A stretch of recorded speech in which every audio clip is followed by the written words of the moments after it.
So today, I'm going to share with you what is for me and has been for about the last 8 months a personal journey. And it is about acquiring some of the skills of beginner's mind. And to do that, so there's a term, a Zen Buddhist term called Shoshin. And it means to approach the world with a child's mind, with the simplicity of a child's mind, with an attitude of openness, eagerness, a lack of preconceptions, a lack of knowing ahead of time how I think things are going to turn out, looking at something as if I'm looking at it for the first time. It is cultivating a fresh, every time attitude. And when you get to be my age, that is not an easy thing to do, because I think I've seen most of it, and I have to be willing to let that go. It is the art of not knowing. And it's about accepting things just the way they are. People, circumstances, things, myself. It's about acceptance. And for me, one of the big hurdles was I had to deal with the fact that I think that acceptance means approval. And I'm coming to realize that those are two very separate things. I can accept something and not give it tacit approval. I just release it because it doesn't serve me anymore. So I'm going to talk a little bit about why I came to this place and a little bit about my story, where it is. So some of you know that I have a ranch, and on our ranch we grow trees. And I learned over the last 15 or 20 years that trees do what trees do, whether I like it or not. And no matter whether I care for them or don't care for them, some of them grow, some of them don't grow. I can treat two things, one right next to each other, same species, same tree, same watering, same feeding, one dies, one lives. Can't figure out why. And about 6 months ago, I went on a week retreat at a Zen Buddhist monastery. It was a silent retreat. And I got to notice how uncomfortable I was with stillness and silence. It was a full week of silence. And that really perplexed me. And I began to think about why that was true for me. And one of the things as I was going through this retreat that I realized was there were a lot of things I assumed about myself and my life that really didn't have to be true. And one of them is that I'm not particularly artistic. So back in the years when I lived in New York, I've always loved watercolors. And I've always wanted to paint watercolors. And so I signed up to an expensive course at the New School to take a class in watercolors. And after 3 weeks, they offered me my money back. And so that was sort of the thing that convinced me that I can't do painting, I can't do watercolors. And one of the things that I noticed when I was on this retreat is in the room that I was in, they had paper to journal on or to write on, and it was handmade paper, which I love. And I decided I was going to learn how to make handmade paper. And so I've been on this quest for the last few months of turning everything into handmade paper. It's great fun, and I'm learning how to do it, and I had to learn how to do it from beginner's mind. To be able to say, I know nothing about this. I don't even know where to start, so I need help. Can someone help me? And I've gotten the things. It's really inexpensive and it's sloppy, but you're in water all the time. because you're sloshing, pulp in water. And so it's a great thing to do in the summer because it's kind of cool. You have to do it outside. Or I have to do it outside because I'm not willing to mess up my house with all of the water on the floor. But anyway, it's been fun, and I'm learning. And so from that, I decided I wanted to get back into the watercolors. So I asked, my home church is Unity, and I asked one of my acquaintances at the church, who I knew was an artist, if she would teach me how to do watercolors. And she said, sure, not a problem. How well do you draw? And I said, I don't know how to draw.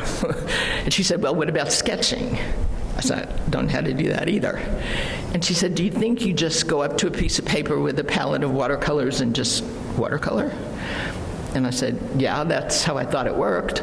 And she said, no, the first thing you have to do is learn how to sketch. So it's like back to the beginning. And so I was someone mentioned YouTube in the learning from YouTube before. So I went on YouTube and I'm learning, and so I showed her my book, and she said, this is not sketching, you're drawing lines. And she said, you're holding the pencil at the front end. I said, yeah, that's where you hold things you write with. She said, no, you have to hold the pencil at the eraser end. And so she gave me an assignment. I had to do 12 pages of this, and circles, and just fill up the pages. And she said, when you fill, and it reminded me of when those of us who learned cursive writing in school, when you had to fill out your penmanship books, and you had to learn how to do all those little things in the lines. That's what she was teaching me. So, what does a beginner's mind look like? And how do I get it? How do I get there? So we talked about we're free of preconceptions about how things are or how they work. We're free of expectations about what will happen when we do the thing we didn't know how to do before. And because we're all mature people, we have what's known in psychology as confirmation bias, which is we think we see the things we expect to see when we set out to do something. So we might convince ourselves that we're open-minded and that we're up for learning, but back in there, we have to work at getting rid of that confirmation bias. Be willing to have what we think is going to happen not happen, because if we're not willing to do that, we won't see it when it doesn't happen. So we also have to be filled with curiosity. The curiosity to step out into the world of not knowing and to look deeply into things, to become a student again, and to open ourselves up to the world of possibilities. Because I don't know what's going to happen when I step out. And so what my gut reaction is, or my typical gut reaction is to try and control and predict what's going to happen. Because stepping out into the world of possibilities with my not controlling them is a scary thing to do. But it also limits us. Because, again, with that confirmation bias, when we do that, if we aren't willing to release it, we're going to see what we expect to see. And we're going to get what we expect to get. And we have to be okay with asking simple questions. Think about kids. Why would I abandon so as an adult, so this is what is in my head as I'm doing this, okay. Why would I abandon what I know? Or what I think I know about my world? Why would I do that? And part of it is because if I hold on to that attitude, I'm not going to learn anything new. And so that's sort of a dilemma. If I want to learn something new, I have to let go of that. I have to be willing to let go of the fact that I think maturity and expertise and knowledge and understanding is better than not knowing. And as a culture, that is in us. Not knowingness is not considered a virtue. Now, not knowing and not be willing to learn is probably not a good thing. But that not knowing with an openness to learning, to experiencing, to being surprised by what you see and how things turn out. So I'm going to share with you, this is a family story, and it's one that we relive over and over again. It happened probably 20 years ago. We were all together at Christmas, and we were drinking too much wine, and we were sitting around, and somebody got hold of a child's toy. And all of you who have kids or grandkids know what I'm talking about. It's like a cube, and it's got these shapes on the outside, and then it's got pieces, and you have to fit the pieces, and the piece drops into the cube. Okay. So we decided we were going to bet. We were going to time it, who could do it fastest. And anyway, we were doing it over and over again, having a grand time, laughing. And then one of my little nephews came over, and he was about 7, maybe 6.5, 7. And he said, "Can I play?" And we said, "Sure, you can come play." And he said, "And so it's about who gets all the pieces in the fastest." And we said, "Yep, that's the goal, so we'll time you." And he just picked up the box, opened the lid, and dumped it all in the middle.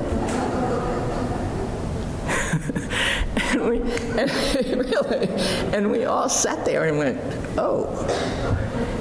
There wasn't a one of us who thought to do that. And we looked at him and he said, "That's what you have to do when you pick up your toys." That is enlightenment for me. That's enlightenment. And we can put ourselves in the situation of having that happen. And one of the ways to do that is to ignore the stories of our past experiences that tell us how it's going to be. And we all have those stories. I mean, we all say, "Yeah, I know this situation is just like that situation, and I remember how that one turned out, and that one said that, and that." We have to let go of that. We have to be willing to not trap ourselves in that cycle. So I'm going to tell you 2 stories. Each of them is true, and they are hundreds of years apart. So the Cathedral of Florence was started in the year 1233, I think. And for a long time, it didn't have a roof. For like a couple of hundred years, it didn't have a roof because they couldn't figure out how to do it. And so this engineer architect, whose name is Filippo Brunelleschi, he decided he was going to tackle this project. Now, this was in the 1400s, so mid-1435, 1440, and so it's well over 200 years ago. And he went to the city council and he said to them, "I've figured out how to do this." And they said, "Well, we want to see your plans." And he said, "Not happening, because if I show you my plans, somebody might steal my idea." And he said, "Well, how do we know that you can do this?" He said, "I'll make you a bet." And he had an egg, and he said, "If anyone here can stand this egg on end, I'll show you my plans." And so this city council people just kind of fidgeted with it, couldn't figure out how to stand the egg on the end. And so they gave it back to him, and they said it's an impossible task. And he took the egg, and he banged it on the table, squished the bottom, and said, "There, it's done." It's so obvious, and yet it's not our default position. Okay. Another story. This from a teacher friend. Those of you who are teachers know that children are the wisest creatures in the world. I mean, they have an innate wisdom. If only we could garner it. So she was reading and this was a class of autistic kids, and she was reading the story of Red Riding Hood. So they read the story, and then she was going around the room, and she said, who could tell me what the lessons were? And she typically got, don't go out after dark, and don't talk to strangers, and, the whole thing. And then this little boy stood up and said, I know what it is. She said, really? So tell me. He said, you got to know what your grandmother looks like.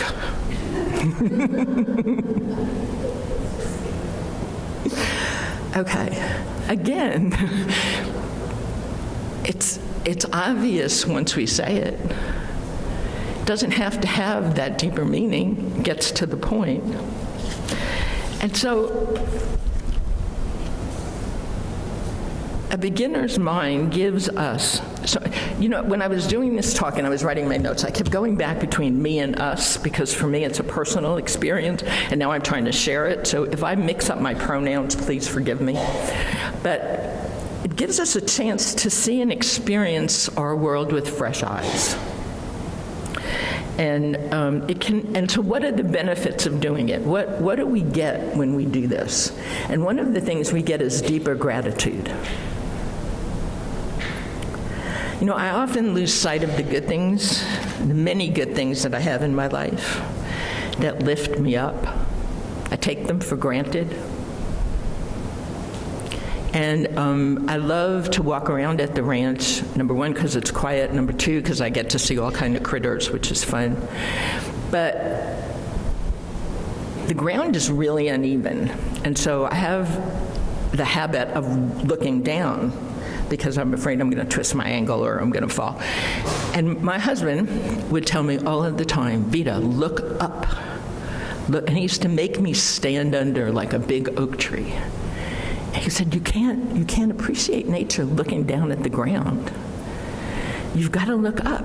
And so what I try to do is as I'm walking to a tree, I'll watch where I'm going, and then when I get underneath, I'll just stand there, stay still, and look up. And then really notice all of the different colors of green, all of the different shapes of the branches, and it's there, and it's a gift. I don't have to do anything. It's just there. And so I can live in a gratitude for what is, and release the what I think should be. The second thing is we become more creative. I don't know about you, but I live a lot on autopilot. A lot of things I do, I sort of start and then all of a sudden it's finished. I'm not totally present to it. You just do things, whether it's cleaning up the house. Scary when you do it when you're driving. Because I don't know if you've ever experienced this, but I have. I'll drive, and then I don't know where my brain is, because it goes away for a while, and then it comes back, and I'm like 2 exits past where I was before. And that kind of habituated thinking puts us in what I like to call an upholstered rut. So you start out thinking about something or talking about something, and you just fall into this rut. I fall into this rut. And I want to say something. My rut is upholstered. I mean, I've decorated it.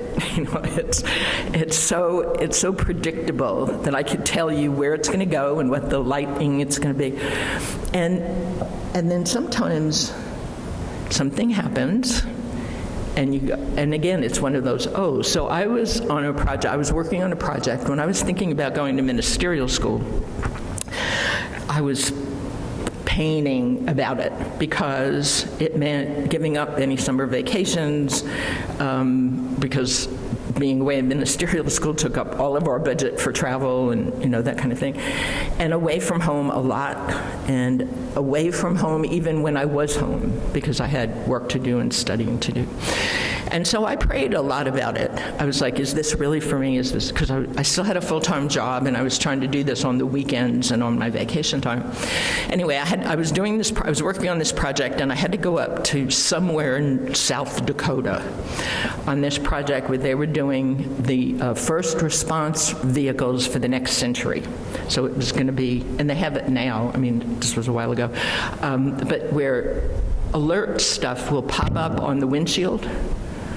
So in Houston, fire trucks, if they get an alert from the central office, it pops up on their windshield. And part of the problem was, what if the central place gets bombed or goes offline? And then how did they get notices? So this was the idea. But this place was so secret that we weren't allowed to have phones, and we weren't allowed to take pictures or anything. And it got very cold at night, like really cold, like almost zero. And then during the day, it would get up to like 50 or 60, which is kind of weird. But what happened was these heavy trucks would make grooves in the mud. And so because it was a heavy truck facility and they were running these trucks, and then at night the things would freeze over. So I go out one morning, beautiful, crisp, glorious morning, to go out for a walk before I was going to be in a conference room for 7 hours. And again, I'm walking and I'm praying. What do I need to do? What should I do? What's the best for me? What's the best for my family? I get up, and it's like, I need a sign. I need some direction. And I get to the corner, and there's this big sign, and what it says is, pick your rut carefully. You will be in it for a long time. Now, it was a crossroads for the trucks, and the trucks would have to choose which rut they wanted to be in so they could get from building to building. But it was like, whoa, okay, I was meant to see it. I was meant to hear it. So it allows us to become more creative. It gives us greater intention. So beginner's mind forces you to slow down. That's one of the tricks, is to stop. Stop the busyness, stop the doingness, stop scurrying around that we all do. It makes you slow down, because if you don't assume anything and you feel like you have to learn everything about a situation, about a circumstance, about a task, you have to become like a little kid. Think about children. Think about how many times, those of you who have little ones, how many times little kids say, why? Why? Why is it that way? Why is it that color? Why is it that shape? Why doesn't this work? That constant questioning, that constant searching for new ways of looking at things is where we need to be. It will also have more fun. I don't know about you, but I have a real hard time being silly. And we did a workshop at our church called Laughter Therapy, and it was one of the more awkward things I've ever done. And part of it was because it was about a lot of silliness, and it was hard for me to be silly, which is really crazy. I mean, being silly can be fun. And a beginner's mind allows you to be silly. Allows you not to hold on to all the identifiers that you think make you who you are, which is what you put at risk when you get silly, because someone might misjudge you. I mean, we have this tape that we roll about how people are going to react to our silliness. And it kind of opens the door to consider doing more fun things. Last year when I was up in New York, one of the things we used to do as kids was we would go to Coney Island and we would ride the rides. And so we decided we needed to go to Coney Island to have Nathan's hot dogs and Knishes. And so we did, my brother, sister, and our extendeds. We went to Coney Island, and then we decided we were going to ride the bumper cars. And I don't know if you know what those are, but you get into this little vehicle and you slam into people. I mean, you just kind of bump it. And we had the best time. Now, we were all really sore the next morning because we got banged around pretty bad. but it was fun. And we laughed so hard, we were crying. And it was a long time since I had had that kind of belly laugh over something as silly as bumper cars. But we need that energy. I need that energy in my life. And so one of the things that I do is I don't watch the evening news anymore. I watch something funny before I go to bed at night. And lately I've been watching Everybody Loves Raymond, just because it reminds me of my family. But I've done Laurel and Hardy silent shorts, which make me laugh till I hurt. Just anything that you can look at and is spontaneously funny to you. And I've decided that that's what I want to go to bed with. I don't want to go to bed with car wrecks, bombings in the Ukraine. I know they're real, and I know they're out there, but that's not what I want to carry into my sleep time. And so the way that I can create that fun for me is to watch something silly. The other thing is it creates a sense of wonder, of greater wonder. You know, the world we live in is a magnificent place, and we don't notice it. We don't. It's full of beauty. It's full of bumblebees that aren't supposed to be able to fly, and hummingbirds that beat their wings at, I don't know how many thousands of times a second. I mean, it's amazing. And yet we don't stop enough to even notice the gift that we're given. And so what I try to do is look at the little things. So back in the spring, I was on a quest for small wildflowers. Now, everybody in Texas is into bluebonnets and paintbrushes, and there was a lot of that. But there are teeny tiny little wildflowers, really tiny, and they're beautiful. But you have to look for them, and then you have to bend down or pluck them and look at them closely to notice how amazing they are. And that sense of wonder is what children bring to learning. Because it's a big world out there for them, and all of it's new, and all of it's a little bit scary, but it's the wow factor.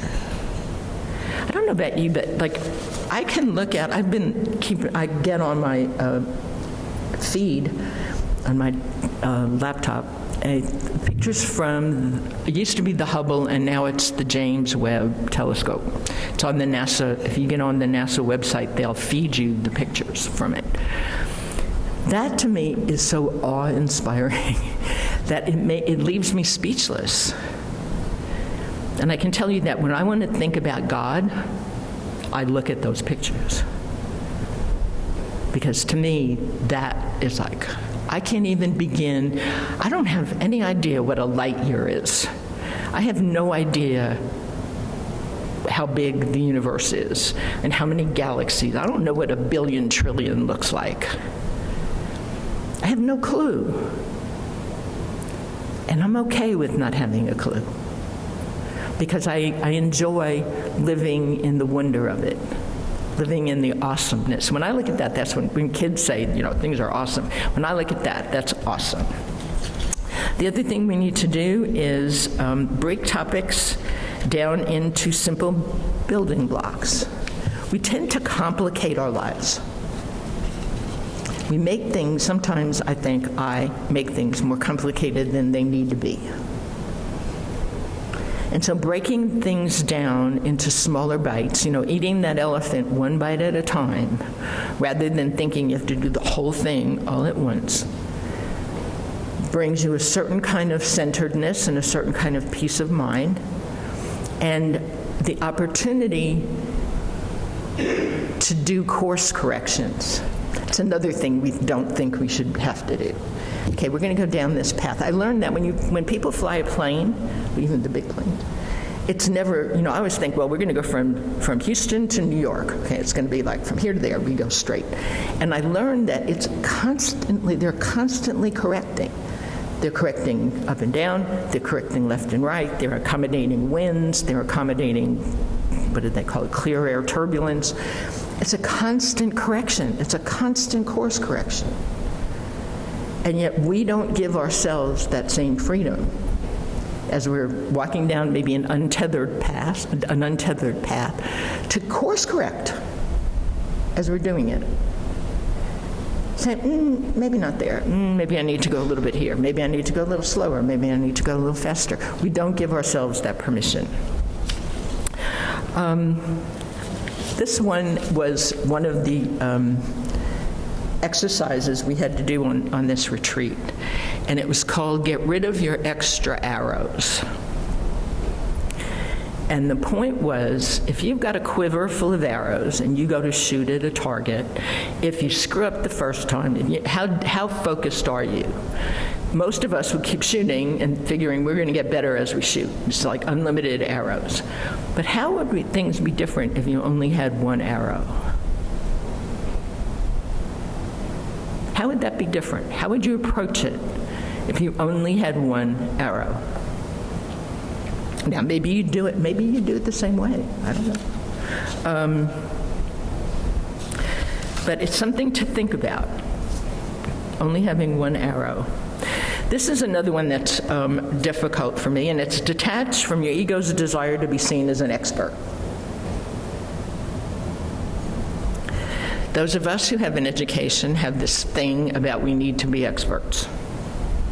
And that is our ego run rampant. Because it's a trap.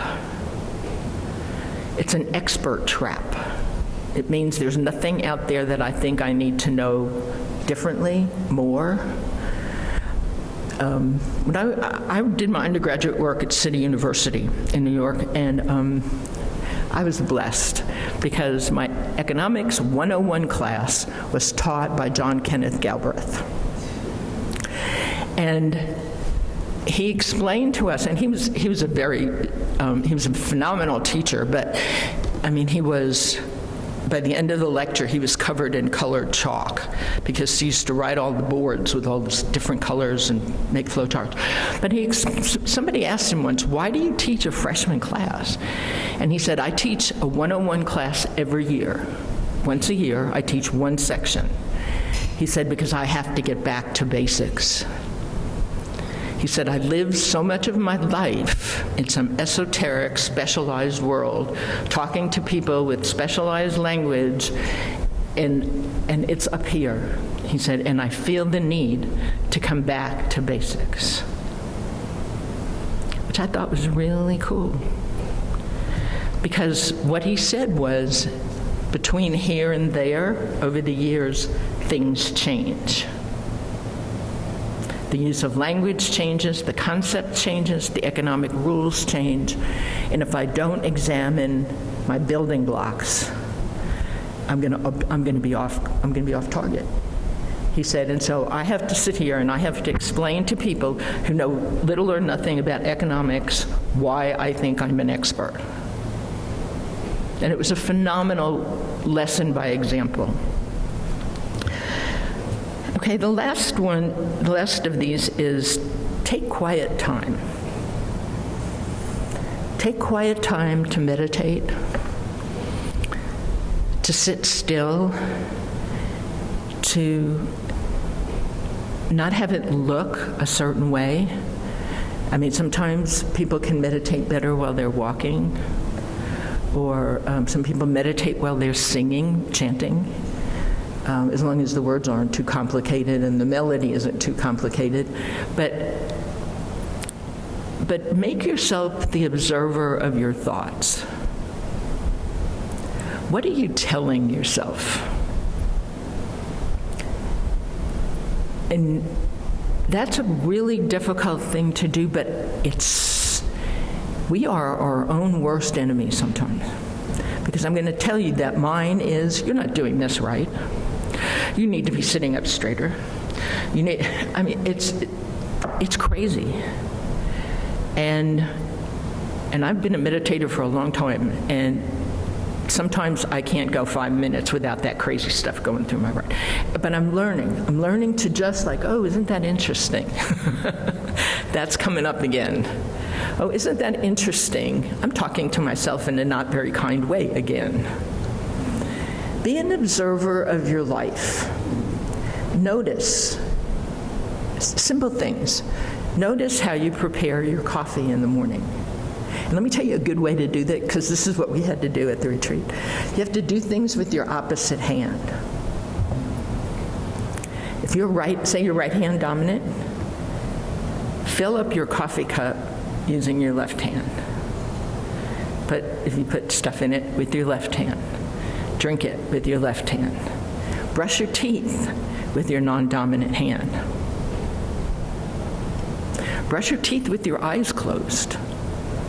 Simple, simple things, but they will tune you in to notice how much you still have left to learn. And finally, this is the final one, celebrate yourself. Celebrate the you that is magnificent, the you that is awesome and amazing, the you that is a teacher, and the you that is a student, the you that knows and the you that doesn't know, the one who asks why and the other side answers somebody else's why. All of those are you, and all of those are magnificent. And I invite you, as the parting shot from this silent retreat was the monk got up and said, I wish you a technicolor life. Isn't that cool? So I wish you a technicolor life. Namaste. Thank you.